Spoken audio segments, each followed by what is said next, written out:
ಈ ಬಾರಿಯ ಕ್ವಶನ್ಗಳಲ್ಲಿ ನಾವೆಲ್ಲರೂ ಕೂಡ ನಾನು ಸೇರಿದಂತೆ ಎಲ್ಲ ಸದಸ್ಯರು ಕ್ವಶನ್ಗಳನ್ನು ಹಾಕಿದ್ದಾರೆ. ಅಲ್ಲೊಂದು ಅಲಿಖಿತವಾದಂತಹ ಒಪ್ಪಂದ ಏನಾಗಿದೆ ಅಂತ ಕೇಳಿದ್ರೆ, ರಾಜ್ಯದ ಇಲಾಖೆಗೆ ವಿಷಯಕ್ಕೆ ಸಂಬಂಧಪಟ್ಟಂತ ಯಾವ ಪ್ರಶ್ನೆಗಳನ್ನು ಕೂಡ ಸ್ಟಾರ್ ಆಗ್ಲಿಕ್ಕೆ ಬಿಡ್ತಾ ಇಲ್ಲ. ಇವತ್ತಿನ ಕ್ವಶನ್ಗಳನ್ನು ನೋಡಿ, ಎಲ್ಲ ಅವರವ್ರ ಕ್ಷೇತ್ರಕ್ಕೆ ಸೀಮಿತ ಪಟ್ಟಿದ್ ಮಾತ್ರ ಮಾಡಿದ್ದಾರೆ. ರಾಜ್ಯದ ಕ್ವಶನ್ಗಳನ್ನು ಯಾರು ಕೇಳಿದರೆ ಅದನ್ನ ಸ್ಟಾರ್ ಹಾಕ್ಲಿಕ್ಕೆ, ಅದನ್ನ ಲಾಟ್ ಹಾಕ್ಲಿಕ್ಕೆ ಬಿಟ್ಟಿಲ್ಲ. ದಯಮಾಡಿ ಸರ್ಕಾರ ಉತ್ತರ ಕೊಡ್ಲಿಕ್ಕೆ ಅಸಹಾಯಕರಾಗಿದೆಯೋ ಅಥವಾ ಪ್ರಶ್ನೆ ಚೋರಿ ನಡೀತಾ ಇದೆಯೋ ಗೊತ್ತಿಲ್ಲ. ದಯಮಾಡಿ ನಾಳೆಯಿಂದ ಸರಿ ಮಾಡ್ತೀರಿ ನೀವು ಹೇಳಿದಿರಿ, ಆದ್ರೆ ನಾಳೆಯಿಂದ ಸ್ಟಾರ್ ಆಗಿದ್ದನ್ನು ಕೂಡ ಒಂದ್ಸರಿ ಇದನ್ನ ಮರುಪರಿಶೀಲಿಸಿ ಸರಿ ಮಾಡಬೇಕು. ನಾನು ಈಗ ಉದಾಹರಣೆಗೆ 34 ಕ್ವಶನ್ ರಾಜ್ಯಕ್ಕೆ ಸಂಬಂಧಪಟ್ಟಿದ್ದು ಹಾಕಿದ್ದೀನಿ, ಯಾವ್ದು ಕೂಡ ಸ್ಟಾರ್ ಹಾಕ್ಲಿಕ್ಕಿಲ್ಲ. ಅಲ್ಲಿ ಏನ್ ಹೇಳಿದಾರೆ ಅಂತಂದ್ರೆ ಆಯಾ ಕ್ಷೇತ್ರಕ್ಕೆ ಸೀಮಿತ ಪಟ್ಟಿದ್ದನ್ನು ಮಾತ್ರ ಸ್ಟಾರ್ ಮಾಡ್ತೀವಿ ಅಂತ ಹೇಳಿದ್ದಾರೆ. ಇವತ್ತು 15 ಕ್ವಶನ್ ಇದೆ, ಎಲ್ಲವೂ ಅವ್ರವ್ರ ಕ್ಷೇತ್ರಕ್ಕೆ ಸೀಮಿತ ಪಟ್ಟಿದ್ದು. ರಾಜ್ಯದ ಕ್ವಶನ್ಗಳನ್ನ ಯಾವಾಗ ಕೇಳೋದು, ಹೆಂಗ್ ಉತ್ತರ ತಗೊಳ್ಳೋದು? ದಯಮಾಡಿ ಇದನ್ನ ನಿಮ್ಮ ಕಚೇರಿಯ ಸಿಬ್ಬಂದಿಗಳಿಗೆ ಹೇಳಿ ನಾಳೆಯಿಂದನೇ ಇದನ್ನು ಸರಿಪಡಿಸಿ. ಇಲ್ಲ ಅಂತಂದ್ರೆ ಬರೀ ಕ್ಷೇತ್ರದ ಸಮಸ್ಯೆ ಕೇಳಲಿಕ್ಕೆ ನಾವು ಬಂದಿಲ್ಲ ಇಲ್ಲಿಗೆ. ಓಕೆ, ಅಜಯ್ ಧರಮ್ ಸಿಂಗ್ ಸನ್ಮಾನ್ಯ ಸಭಾಧ್ಯಕ್ಷರೇ, ಪ್ರಶ್ನೆ ಸಂಖ್ಯೆ 61 ಮಾನ್ಯ ಲೋಕೋಪಯೋಗಿ ಸಚಿವರು ಕೇಳಲು ಬಯಸುತ್ತೇನೆ. ಉತ್ತರವನ್ನು ಒದಗಿಸಲಾಗಿದೆ. ಸನ್ಮಾನ್ಯ ಸಭಾಧ್ಯಕ್ಷರೇ, ಮಾನ್ಯ ಸಚಿವರು ಕೂಡ ಉತ್ತರವನ್ನು ನೀಡಿದ್ದಾರೆ.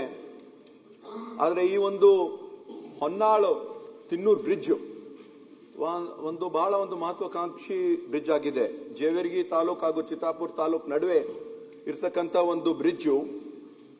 ಇದು ಹಿಂದಿನ ವರ್ಷನೇ ಪೂರ್ಣಗೊಂಡಬೇಕಾಗಿತ್ತು. ಆದರೆ ಹಿಂದಿನ ಸೆಪ್ಟೆಂಬರ್ ಅಲ್ಲಿ ಬಂದಿರುವಂತಹ ಒಂದು ಪ್ರವಾಹದಿಂದ ನಮ್ಮಲ್ಲಿ ಏನ್ ಸಮಸ್ಯೆ ಇದೆ ಅಂದ್ರೆ, ಕೇವಲ ಅತಿವೃಷ್ಟಿ ನಮ್ಮ ಕರ್ನಾಟಕದಲ್ಲಿ ಹೆಚ್ಚಿನ ಒಂದು ಮಳೆ ಪ್ರವಾಹ ಬಂದ್ರೆ ಅಷ್ಟೇ ಅಲ್ಲ, ಮಹಾರಾಷ್ಟ್ರದಲ್ಲೂ ಕೂಡ ಹೆಚ್ಚಿನ ಒಂದು ಮಳೆ ಬಂದ್ರೆ, ಪ್ರವಾಹ ಆದ್ರೆ ಅಲ್ಲಿ ಉಜ್ನಿ ಮತ್ತು ವೀರ್ ಜಲಾಶಯದಿಂದ ನಮ್ಮ ಭೀಮಾ ನದಿಗೆ ಬರ್ತದೆ ನೀರು. ಅಲ್ಲಿ ಹರಿದು ಬಂದ ನಂತರ ಅಲ್ಲಿ ಇರ್ತಕ್ಕಂಥ ನಮ್ಮ ಅಫ್ಜಲ್ಪುರ ಹಾಗೂ ಜೇವರ್ಗಿ ತಾಲೂಕು ಸುಮಾರು 90 ಹಳ್ಳಿಯಲ್ಲಿ ಅಲ್ಲಿ ಇರ್ತಕ್ಕಂಥ ಸಾರ್ವಜನಿಕರಿಗೆ, ರೈತರಿಗೆ, ಎಲ್ಲರಿಗೆ ಬಹಳ ತೊಂದರೆ ಆಗ್ತದೆ.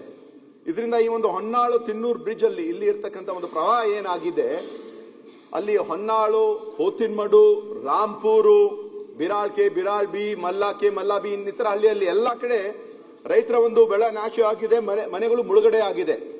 ಅಂತ ಒಂದು ಸಂದರ್ಭದಲ್ಲಿ ಮಾನ್ಯ ಮುಖ್ಯಮಂತ್ರಿ ಅವರು ಕೂಡ ಹಾಗೂ ಕಂದಾಯ ಸಚಿವರು ಕಲಬುರಗಿ ವೈಮಾನಿಕ ಸಮೀಕ್ಷೆಯನ್ನು ಮಾಡಿ ಅಲ್ಲಿ ಇರ್ತಕ್ಕಂಥ ಜನರಿಗೆ ಅವರು ಸ್ವಲ್ಪ ಒಂದು ಪರಿಹಾರವನ್ನು ಕೂಡ ನಮ್ಮ ಸರ್ಕಾರ ನೀಡಿದೆ.